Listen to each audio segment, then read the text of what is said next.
Τον Νάιτζελ Φαράζ τον ξέρετε στην Αγγλία. Είναι αυτός ο ψηλό ακροδεξιός. Βλέπε Καρατζαφέρης, κάτι τέτοιο. Καμένος, στυλ. Στην Αγγλία ο πολιτικός που είναι πολύ διάσημος και λένε ότι μπορεί και να γίνει ο επόμενος πρωθυπουργός, αποκλείεται. Στο υπογράφω εγώ, αποκλείεται. Παραιτήθηκε αυτός πρόσφατα από βουλευτής, γιατί τώρα υπάρχει ένα σκάνδαλο εδώ στην Αγγλία. Πήρε κάτι ψιλοεκατομμύρια από κάτι dodgy τύπους και crypto millionaires και δεν τα δήλωσε πουθενά. Και λέει: τι σας νοιάζει εσάς, βγαίνει στα κανάλια και λέει: τι σας νοιάζει, δικά μου, να τα κάνω ό,τι θέλω. Εντάξει, εδώ πέρα όμως υπάρχουν κανόνες και τον ελέγχουν και θύχτηκε ο τύπος και παραιτήθηκε από βουλευτής που είναι σε ένα μέρος εδώ στην Αγγλία.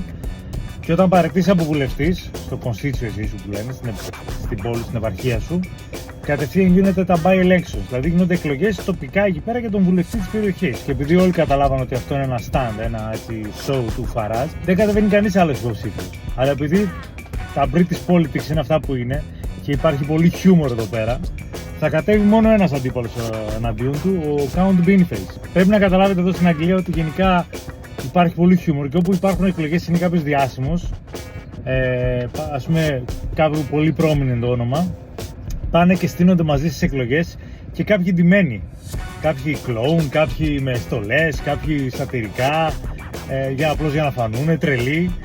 Και ένας από αυτούς ο πιο prominent τελευταίο είναι ο Count Beanface, που είναι ένας τύπος ντυμένος σαν ρομπότ, με κεφάλι έχει ένα bean, ένα κάδο. Και αυτό εξού και το Count Beanface. Και τώρα θα είναι ο Φάραζ εναντίον του Count Beanface. Δηλαδή τις προάλλες που έγινε εκλογές για τον Μπέρμαν, που μάλλον θα γίνει ο νέος πρωθυπουργός στην Αγγλία, πάλι ήταν και αυτός εκεί πέρα. Και τώρα, ας πούμε, ξέρεις, στείνονται οι πολιτικοί σοβαροί με τα κουστούμια και δίπλα τους υπάρχει ένας random τύπος τώρα ντυμένος σαν κάδος. Και αυτό είναι το μαγικό στην Αγγλία. Και το χιούμορ υπάρχει τόσο πολύ παντού, δεν υπάρχει αυτή η σοβαροφάνεια που υπάρχει σε άλλες χώρες. Και είναι φοβερό, δηλαδή άμα τύχει και το δείτε πουθενά, δείτε τώρα ας πούμε στις ειδήσεις Αγγλία κάποιες εκλογές και δίπλα δείτε έναν τύπο ντυμένο σαν σκίουρο ή ντυμένο σαν κάδο, μην απορρίσετε γιατί. Ή επίσης αν παρακολουθήσετε το κοινοβούλιο στην Αγγλία, υπάρχει πάρα πολύ χιούμορ, πάρα πολύ μπάντερ. Είναι σαν να είναι στο καφενείο και ένας λέει αξυπνάδος στον άλλον.